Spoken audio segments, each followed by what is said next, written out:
In this video, I'm going to explain the representation of an electric circuit using symbols.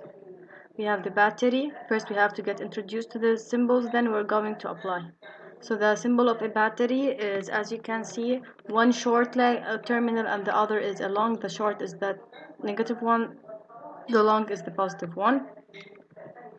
And I'll pin the switch showing the two terminals of the switch, and this part is not in contact with the other terminal. So the two terminals are not connected to each other. This pathway is broken here.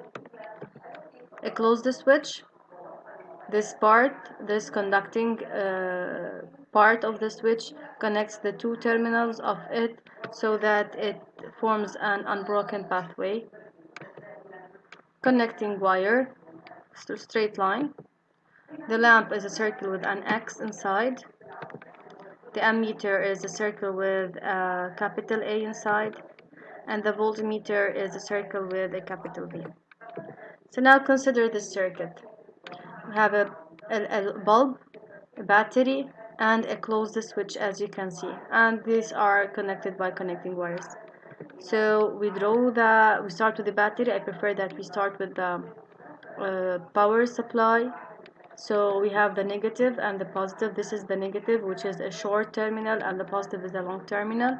Connected to the lamp, which is a circle with an X, and connected by the wire to a closed switch, then to the lamp by another wire.